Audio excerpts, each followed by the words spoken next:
Friends, आपका मेरे channel सीख स्टडी में स्वागत है, जहां पर आपको करंट अफेयर से संबंधित महत्वपूर्ण प्रश्न और हिस्ट्री जियोग्राफी से संबंधित भी महत्वपूर्ण प्रश्न मिलते रहते हैं। फ्रेंड, तो आज करंट अफेयर से संबंधित महत्वपूर्ण प्रश्नों को देखते हैं, जो कि फरवरी माह के 7, 8, 9 और 10 तारीख के हैं। फ्रेंड, चलिए इनको देखते हैं, और ये हमारे आने वाले एग्जाम में बहुत ही इंपॉर्टेंट हो सकते हैं फ्रेंड। लेकिन उससे पहले चैनल को ज़्यादा से ज़्यादा लाइक और सब्सक्राइब करना बिल्कुल ना भूलें फ्रेंड। चलिए फ्रेंड, पहला क्वेश्चन। केंद्रीय स्वास्थ्य मंत्रालय के अनुसार कोविड-19 टीकाकरण के मामले में भारत 58 लाख से ज़्यादा लोगों को टीका लगाकर विश्व में किस स्थान पर पहुंच गया है? ऑप्शन नंबर ए पहले, ऑप्शन नंबर बी तीसरे, ऑप्शन नंबर सी चौथे, ऑप्शन नंबर डी दूसरे। चलिए फ्रेंड, इसका जवाब देखते हैं। तो फ्रेंड, इसका सही जवाब है ऑप्शन नंबर बी। कौन से? तीसरे। हाँ फ्रेंड, भारत वर्ल्ड में तीसरे स्थान पर पहुंच गया है कोविड-19 के टीके लगाने के मामले में। आपको ध्यान रखना है, पहले स्थान पर कौन है? तो पहले स्थान फ्रेंड अमेरिका है, उसके बाद दूसरे स्थान पर ब्रिटेन है, और तीसरे स्थान पर भारत है, जिसने कि 58 लाख से ज़्यादा लोगों को टीकाकरण किया है कोविड-19 के लिए। और फ्रेंड, भारत में ये कब से चालू हुआ था टीकाकरण अभियान? तो ये 16 जनवरी से टीकाकरण का अभियान शुरू हुआ था फ्रेंड, याद रखेंगे। स्वास्थ्य मंत्रालय के अनुसार फ्रेंड 58,03,617 लोगों को कोरोना वैक्सीन लगाई जा चुकी है। चलिए फ्रेंड, अगला क्वेश्चन। ब्लूमबर्ग की तरफ से जारी ताज़ा रिपोर्ट के अनुसार इनोवेशन इंडेक्स 2021 की लिस्ट में भारत कौन से स्थान पर है? ऑप्शन नंबर ए 53वें, ऑप्शन नंबर बी 98वें, ऑप्शन नंबर सी 50वें, ऑप्शन नंबर डी 60वें।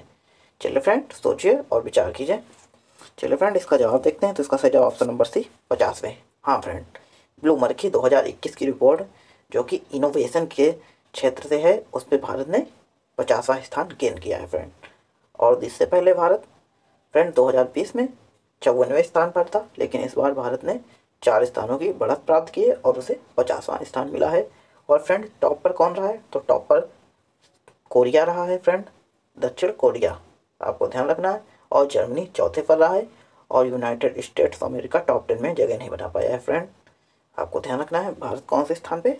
तो वो 50वें स्थान पे। अगला क्वेश्चन फ्रेंड। श्रम एवं रोजगार मंत्रालय ने हाल ही में किसको राष्ट्रीय सुरक्षा परिषद NSC का चेयरमैन नियुक्त किया हुआ है? Option number A Rahul Sachdeva, option number B Anil Kumar Tyagi, option number C Mohan Kumar Agarwal, option number D SN Subramanian. क्या फ्रेंड? SN सुब्रमण्यन है, यहाँ पे मिसप्रिंट हो गया है। चलिए फ्रेंड, इसका जवाब देखते हैं। तो इसका सही जवाब है ऑप्शन नंबर डी। कौन सा friend? Option number D SN Subramanian, याद रखेंगे। हाँ फ्रेंड, राष्ट्रीय सुरक्षा परिषद का चेयरमैन इन्हें नियुक्त किया गया है। ये लंबे समय तक जो राष्ट्रीय सुरक्षा परिषद है, उसके बुनियादी ढांचे के अगुवाई कर चुके हैं फ्रेंड, आपको ध्यान रखना है। ये लंबे समय तक इसके बुनियादी ढांचे की भी अगुवाई कर चुके हैं, और इन्हें बहुत ज़्यादा एक्सपीरियंस है, जिन्हें कि राष्ट्रीय सुरक्षा परिषद का चेयरमैन नियुक्त किया गया है। क्या नाम है इनका? SN सुब्रमण्यन, याद रखेंगे फ्रेंड। अगला क्वेश्चन। भारत के किस पूर्व टेनिस खिलाड़ी का हाल ही में 81 वर्ष की उम्र में निधन हो गया? Option A Akhtar Ali, option number B Mahesh Bhupathi, option number C Saket Myneni, option number D Vijay Amritlal. चलिए फ्रेंड, सोच लिया होगा आपने। अब इसका सही जवाब देखते हैं। तो फ्रेंड, इसका सही जवाब ऑप्शन नंबर ए अख्तर अली। हाँ फ्रेंड, अख्तर अली, इन्हीं का हाल ही में 81 वर्ष की उम्र में निधन हो गया था फ्रेंड, ध्यान रखेंगे। और इन्होंने 1958 से 1964 तक भारत के लिए इंटरनेशनल लेवल पर फ्रेंड खेला था टेनिस, याद रखेंगे। चलिए फ्रेंड, और 2015 में इन्हें बंगाल का सर्वोच्च सम्मान भी मिला हुआ है। किनको फ्रेंड? अख्तर अली जी को। चलिए फ्रेंड, अगला क्वेश्चन। केंद्र सरकार की तरफ से किस राज्य में 18 महीने बाद फौजी सेवा को बहाल कर दिया गया है? Option number A Arunachal Pradesh, option number B Jammu Kashmir, option number C Himachal Pradesh, option number D Daman और दीव। चलिए फ्रेंड, इसका जवाब देखते हैं। तो इसका सही जवाब option number B Jammu Kashmir. हाँ फ्रेंड, जम्मू कश्मीर को, जो हमारा राज्य था, उसे 2 यूनियन टेरिटरी में बांटा गया था। कब फ्रेंड? तो धारा 370 हटाए जाने के बाद 5 अगस्त 2019 को इसे 2 यूनियन टेरिटरी में बांट दिया गया था। तब से वहाँ पे फ्रेंड नेट बहाल नहीं था, लेकिन हाल ही में 4G नेट को चालू किया गया है फ्रेंड। क्यों बंद किया गया था ये? ताकि कोई आतंकी घटना और देश विरोधी साजिशों को नाकाम किया जा सके और इनके प्रचार प्रसार को रोका जा सके फ्रेंड।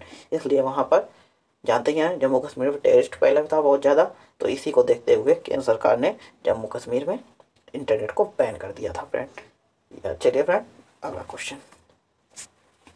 प्रधानमंत्री नरेंद्र मोदी ने हाल ही में पश्चिम बंगाल के हल्दिया में कितने करोड़ रुपए की 4 बुनियादी ढांचा परियोजनाओं को राष्ट्र को समर्पित किया है? ऑप्शन नंबर ए 49 करोड़ रुपए, ऑप्शन नंबर बी 4700 करोड़ रुपए, ऑप्शन नंबर सी 5700 करोड़ रुपए, ऑप्शन नंबर डी 6700 करोड़ रुपए। चलिए फ्रेंड सोचिए और विचार कीजिए कि निम्नलिखित में से कौन सा विकल्प सही है। चलिए फ्रेंड इसका जवाब देखते हैं। तो फ्रेंड इसका सही जवाब option number B, option number B 4700 crore. हाँ फ्रेंड आपको ध्यान रखना है, पश्चिम बंगाल के हल्दिया में 4700 करोड़ रुपए की लागत से 4 बुनियादी परियोजनाओं को शुरू किया गया है और राष्ट्र को इन्हें समर्पित किया गया। चलिए फ्रेंड अब ये कौन सी योजना है? तो फ्रेंड ये IOCL, BPCL और गेल और NHI से जुड़ी योजनाएं हैं। गेल आपको पता ही होगा friend, NHI national highway authority of India, ये सब फ्रेंड क्या है? नवरत्न महारत्न कंपनियां हैं फ्रेंड, तो इन्हीं से जुड़ी हुई है योजनाएं हैं। याद रखेंगे फ्रेंड। अगला क्वेश्चन, निम्नलिखित में से किस देश ने प्रदूषण को फैलाने वाले उद्योगों के उत्सर्जन पर नजर रखने हेतु एक नया प्लेटफॉर्म स्थापित करने की घोषणा की है? ऑप्शन ए दिया गया है आपको चीन, option number B Nepal, option number C रूस, ऑप्शन नंबर डी। चलिए फ्रेंड इसका जवाब देखते हैं। तो इसका सही जवाब क्या हो सकता है फ्रेंड? तो इसका सही जवाब है ऑप्शन नंबर ए। जी हाँ फ्रेंड, चीन, चाइना ने हाल ही में प्रदूषण फैलाने वाले उद्योगों के उत्सर्जन पर नजर रखने हेतु एक प्लेटफॉर्म शुरू किया है। याद रखेंगे फ्रेंड। चीन में इस समय फ्रेंड 2.36 मिलियन औद्योगिक इकाइयाँ हैं फ्रेंड, और जो कि बहुत ही ज़्यादा अपशिष्ट और गंदा वाटर और SO2 को उत्सर्जित करती हैं फ्रेंड। तो हाल ही में चाइनीज गवर्नमेंट ने इसके लिए परमिट चालू कर दिया फ्रेंड। बिना परमिट के आप SO2 और अपशिष्ट पदार्थ जो भी फैक्ट्रियों के होते हैं, जो भी यूनिट्स होती हैं हमारी, उन सबसे जो भी वेस्ट निकलता है उन सबको ऐसे फैलाएंगे तो आपके ऊपर कड़ी कार्रवाई की जाएगी फ्रेंड। ध्यान रखना है आपको। किस देश ने? चाइना ने। चलिए फ्रेंड अगला क्वेश्चन, केंद्रीय रेल मंत्री पीयूष गोयल ने किस वर्ष तक भारत को विश्व में पहली प्रदूषण रहित रेलवे बनने की घोषणा की है? Option number A 2040, option number B 2050, option number C 2030, option number D 2035। तो फ्रेंड इसका सही जवाब देखते हैं। तो इसका सही जवाब ऑप्शन नंबर सी 2030। हाँ जी फ्रेंड, 2030 में भारत पहली प्रदूषण रहित रेल बनने की घोषणा की है। किसके द्वारा? पीयूष गोयल द्वारा, जो कि वर्तमान में रेल मंत्री हैं। चलिए फ्रेंड, और भारत ने अभी 2022 के लिए सभी डीजल वाली जो ट्रेनें चलती हैं उनको मुक्त करने की घोषणा भी की है फ्रेंड। भारत ने लक्ष्य रखा कि 2000 तक भारत के पूरे जो एरिया है भारत का, उसमें केवल इलेक्ट्रिक ट्रेनें चलेंगी फ्रेंड। डीजल ट्रेनें क्या हो जाएंगी? बंद हो जाएंगी फ्रेंड। तो 22 तक के लिए है और 30 के लिए फ्रेंड प्रदूषण रहित रेलवे बनाने की घोषणा की है। याद रखेंगे फ्रेंड। आगे क्वेश्चन, केंद्र सरकार ने आगामी वित्तीय वर्ष 21-22 के लिए प्रधानमंत्री फसल बीमा योजना में कितने करोड़ रुपए का आवंटन किया है? चलिए फ्रेंड ऑप्शन दिए हैं आपको, इन पर विचार कीजिए। चलिए फ्रेंड इसका जवाब देखते हैं। तो फ्रेंड इसका सही जवाब ऑप्शन नंबर बी। कौन सा friend? Option number B 16,000 crore. याद रखेंगे। जी हाँ फ्रेंड, प्रधानमंत्री फसल बीमा योजना में 16,000 करोड़ रुपए का आवंटन किया गया फ्रेंड, जिसके तहत फसलों की सुरक्षा बढ़ाने के लिए और लाभार्थी किसानों को राशि मिले फ्रेंड, जिससे कि वे अपने फसलें जो हैं उनको सुरक्षा मिल सके और आराम से फसल उत्पादन में कोई ज़्यादा प्रॉब्लम ना क्रिएट हो। इसके लिए अगर जैसे कि आग लग जाती थी, बहुत सारा नुकसान हो जाता था, तो किसानों के लिए बीमा योजना इसीलिए शुरू की गई है फ्रेंड। और इस पर इस साल पिछले साल की तुलना में 305 करोड़ रुपए का अधिक आवंटन किया गया है। याद रखेंगे फ्रेंड, पिछले साल का जो बजट था प्रधानमंत्री फसल बीमा योजना के लिए और इस बार के लिए जो बजट है, उन दोनों में कितने का अंतर है? तो 305 करोड़ एक्स्ट्रा इस बार दिए गए हैं।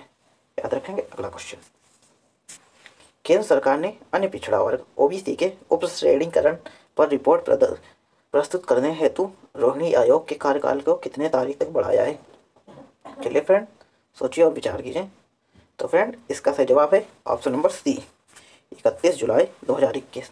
जी हाँ फ्रेंड, 31 जुलाई 2021 को केंद्र सरकार ने पिछड़ा वर्ग के लिए रोहिणी आयोग के कार्यकाल को बढ़ाने की तारीख निश्चित की है। जी फ्रेंड, इसे 2017 में फ्रेंड संविधान के अनुच्छेद 340 के अंतर्गत गठन किया गया था फ्रेंड, जिसका मुख्य उद्देश्य सूचनाओं को देना था गवर्नमेंट को मात्र 12 दिन में, लेकिन फ्रेंड ये आयोग बढ़ता रहा और अब भी इसको बढ़ा दिया गया है 31 जुलाई 2021 तक के लिए। इसके कार्यकाल में लगातार कई बार फ्रेंड वृद्धि की गई है और अभी भी हाल ही में 31 जुलाई 2021 तक के लिए वृद्धि कर दी गई है। चलिए फ्रेंड अगला क्वेश्चन, किस राज्य की महिला वन अधिकारी सस्मिता लेंका को संयुक्त राष्ट्र के एशिया पर्यावरण प्रवर्तन पुरस्कार से सम्मानित किया गया है? चलिए friend, option A Odisha, Bihar, Punjab, Rajasthan. चलिए फ्रेंड, इसका सही जवाब देखते हैं। Option number A Odisha. जी हाँ फ्रेंड, इसका सही जवाब है उड़ीसा। पहली बार जब महिला वन अधिकारी को यह सम्मान मिला है फ्रेंड। इनका नाम आपको ध्यान रखना है, क्या है? सस्मिता लेंका, और ये उड़ीसा राज्य से संबंधित है। अगला क्वेश्चन, नाइजीरियाई अधिकारी नगोजी ओकोंजो-इवेला, फ्रेंड इतना बड़ा नाम है, नगोजी ओकोंजो-इवेला को किस संस्था के अगले महानिदेशक के रूप में चुना गया है? ऑप्शन नंबर ए विश्व स्वास्थ्य संगठन, ऑप्शन नंबर बी विश्व bank, option number C UNO संयुक्त राष्ट्र संघ, और ऑप्शन नंबर डी विश्व व्यापार संगठन। चलिए फ्रेंड सोचते हैं और इसका विचार दीजिए। चलिए फ्रेंड, इसका सही जवाब है ऑप्शन नंबर डी विश्व व्यापार संगठन। जी हाँ फ्रेंड, इसका सही जवाब है WTO विश्व व्यापार संगठन। हाँ फ्रेंड, इन्हें अगले महानिदेशक के रूप में चुना गया फ्रेंड, और ये पहली महिला के साथ ही पहली अफ्रीकी भी होंगी जिन्हें यह महानिदेशक का कार्यकाल के रूप में मिला है फ्रेंड। ध्यान रखेंगे, महानिदेशक का कार्यकाल मिला है। और फ्रेंड इससे पहले कौन थी? तो इससे पहले फ्रेंड इन्हें जो चुना गया है ये कौन है? ओकोंजो-इवेला। यस, याद रखेंगे फ्रेंड। अगला क्वेश्चन, किस पूर्व अंतर्राष्ट्रीय मुक्केबाज एवं एशियाई खेलों के पूर्व रजत पदक विजेता को 89 की उम्र में निधन हो गया? Option number A Nikhat Zareen, option number C Ashish Chaudhary, option number C Hari Thapa Singh, option number D Chandra Singh Thapa. चलिए फ्रेंड सोचिए और विचार कीजिए। तो फ्रेंड इसका सही जवाब है option number C captain Hari Singh Thapa. याद रखेंगे फ्रेंड, ये 1950 से 57 तक फ्रेंड भारत के लिए एशियाई खेलों में रजत पदक भी जीते हैं, और ये खेलते थे कब से? 1950 से 1957 तक। और बॉक्सिंग मेडल वेटिंग में इन्होंने गोल्ड मेडल भी जीते हैं फ्रेंड, और 2013 में इन्हें फ्रेंड द्रोणाचार्य पुरस्कार भी मिला हुआ है। याद रखेंगे फ्रेंड, किनको? कैप्टन हरि सिंह थापा। और इनका हाल ही में 89 वर्ष की उम्र में निधन हो गया है। याद रखेंगे फ्रेंड। चलिए अगला क्वेश्चन देखते हैं फ्रेंड,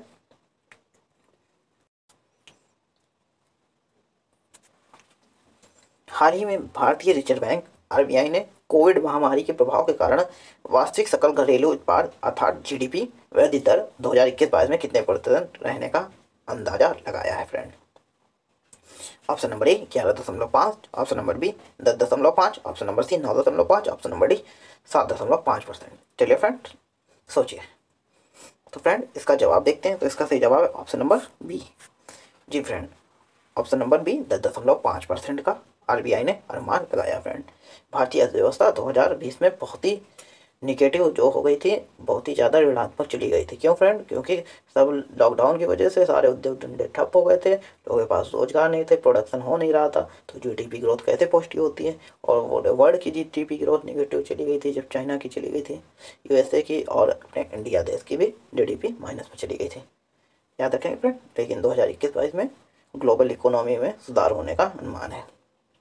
चलिए फ्रेंड अगला क्वेश्चन, केंद्रीय मत्स्य पालन मंत्री गिरिराज सिंह ने गोवा को मत्स्य पालन का केंद्र बनाने हेतु कितने करोड़ रुपए के निवेश की घोषणा की है? चलिए फ्रेंड सोचिए और विचार कीजिए। ऑप्शन आपके ये है। चलिए फ्रेंड इसका सही जवाब देखते हैं। तो इसका सही जवाब ऑप्शन नंबर सी 400 करोड़। जी हाँ फ्रेंड, लगभग 400 करोड़ रुपए का फ्रेंड इन्होंने अनुदान निवेश करने की घोषणा की है। कौन है फ्रेंड? ये गिरिराज सिंह, जिन्होंने गोवा को मत्स्य पालन केंद्र बनाने हेतु निवेश करने की घोषणा की है। याद रखेंगे फ्रेंड, यहाँ पर 30 मछली पालन घाटों का निर्माण किया जाएगा। इन्होंने कहा कि मतलब गोवा में फ्रेंड बहुत ही ज़्यादा मछली उत्पादन के चांस हैं फ्रेंड, इन्होंने बताया है, और जिसके तहत 400 करोड़ रुपए का इन्होंने निवेश किया। चलिए फ्रेंड अगला क्वेश्चन, किस राज्य सरकार ने जमीन की धोखाधड़ी रोकने के लिए हर जमीन का 16 अंक का यूनिक ID नंबर जारी करने का फैसला किया है? ऑप्शन आपके पास है फ्रेंड ये। चलिए सोचिए और विचार कीजिए। झारखंड, बिहार, पंजाब, उत्तर प्रदेश। तो फ्रेंड इसका सही जवाब देखते हैं। तो इसका सही जवाब option number D, Uttar Pradesh. जी हाँ फ्रेंड, हाल ही में उत्तर प्रदेश के सीएम योगी आदित्यनाथ ने प्रत्येक जमीन के लिए 16 अंक का यूनिक आईडी नंबर जारी करने का फैसला किया है। राजस्व विभाग कृषि, आवासीय और व्यावसायिक सारी जमीनों के लिए फ्रेंड चिन्हित करेगा और उनको एक अलॉटमेंट नंबर देगा जो कि 16 अंक का होगा यूनिक, ताकि कोई दूसरे की ज़मीन पर कब्जा ना कर सके और दूसरे की ज़मीन दूसरे को ना बेच सके। याद रखेंगे फ्रेंड, इससे गवर्नमेंट के पास ज़मीन रजिस्टर्ड हो जाएगी एक बार जिसके नाम, तो फ्रेंड वो उसी की रहेगी, उसमें धोखाधड़ी के चांस नहीं रहेंगे। चलिए फ्रेंड अगला क्वेश्चन। भारतीय अंतरिक्ष संसाधन संगठन इसरो ने इस राज्य के चमोली में ग्लेशियर फटने की पहली घटना की तस्वीर जारी की है। ऑप्शन नंबर आपके दिए गए हैं फ्रेंड, सोचिए। मध्य प्रदेश, हिमाचल प्रदेश, उत्तराखंड, गुजरात। चलिए फ्रेंड इसका सही जवाब देखते हैं। Option number C, Uttarakhand. जी हाँ फ्रेंड, हाल ही में उत्तराखंड में ग्लेशियर फटने से फ्रेंड बहुत बड़ी प्राकृतिक आपदा हुई है, जिसके कारण भारत के 2 प्रोजेक्ट भी बह गए हैं और बहुत ही लोग मतलब नुकसान हुआ है लोगों को। लगभग 150 लोगों की मरने की आशंका भी जताई जा रही है, जिनमें काफ़ी लोगों के 100 मिल चुके हैं फ्रेंड। बहुत ही ज़्यादा नुकसान हुआ है। चलिए फ्रेंड ये वहीं की घटना है जिसकी हाल ही में इसरो ने तस्वीर जारी की है। चमोली उत्तराखंड में है, आपको ध्यान रखना है फ्रेंड। चलिए फ्रेंड अगला क्वेश्चन। किस देश ने संयुक्त राष्ट्र मानवाधिकार परिषद में फिर से शामिल होने का निर्णय लिया है? Option number A America, option number B China, option number C रूस, ऑप्शन नंबर डी जापान। चलिए फ्रेंड इसका सही जवाब देखते हैं। तो इसका सही जवाब ऑप्शन नंबर ए। जी हाँ, America, United States of America ने फ्रेंड हाल ही में मानवाधिकार परिषद में फिर से शामिल होने का निर्णय लिया। जी हाँ फ्रेंड, पूर्व राष्ट्रपति प्रेसिडेंट ट्रंप ने इसे हटने का निर्णय लिया था 2018 में फ्रेंड। उन्होंने आरोप लगाया था कि जो ये है तुम्हारा संयुक्त राष्ट्र मानवाधिकार परिषद फ्रेंड, ये न्यायिक नहीं है, सबके साथ एक जैसा व्यवहार नहीं करता। इन्होंने बताया कि यह इजराइल के साथ पक्षपात करता है, जिसकी वजह से इजराइल और अमेरिका दोनों ने साथ में इसे छोड़ने का डिसीजन लिया था। लेकिन अब अमेरिका प्रेसिडेंट बदल गए हैं फ्रेंड। नए प्रेसिडेंट कौन बने हैं? जो बाइडन, जो कि फिर से संयुक्त राष्ट्र परिषद में शामिल होने के निर्णय लिया है। चलिए फ्रेंड देखते हैं अगले 4 साल में कौन जीतता है फ्रेंड। ये लगा रहता है, जिसका जब मन आता है कोई भी संगठन छोड़ देता है, कोई भी आता है ज्वाइन कर लेता है, इनका चलता रहता है फ्रेंड। किस देश ने संयुक्त राष्ट्र मानवाधिकार? तो अमेरिका ने। याद रखेंगे फ्रेंड। अगला क्वेश्चन। अंतर्राष्ट्रीय महिला वैज्ञानिक दिवस निम्नलिखित में किस दिन मनाया जाता है? 4 ऑप्शन है फ्रेंड, सोचिए और विचार कीजिए। 10 जनवरी, 12 मार्च, 11 फरवरी और डी 20 जुलाई। तो फ्रेंड इसका सही जवाब है ऑप्शन नंबर सी, 11 फरवरी। जी हाँ फ्रेंड, 11 फरवरी। याद रखेंगे फ्रेंड। अंतर्राष्ट्रीय महिला वैज्ञानिक दिवस क्यों मनाया जाता है फ्रेंड? यह प्रौद्योगिकी, इंजीनियरिंग और गणित विशेष के क्षेत्रों में महिलाओं और बालिकाओं की जो भी फ्रेंड कहते नहीं है भूमिका होती है, उसको बढ़ाने के लिए, पार्टनरशिप को बढ़ाने के लिए वैज्ञानिक दिवस मनाया जाता है फ्रेंड 11 फरवरी को, महिला वैज्ञानिक दिवस, ताकि महिला लोग भी अधिक से अधिक पार्टिसिपेट कर सके, बालिकाएं। याद रखेंगे फ्रेंड। चलिए फ्रेंड अगला क्वेश्चन।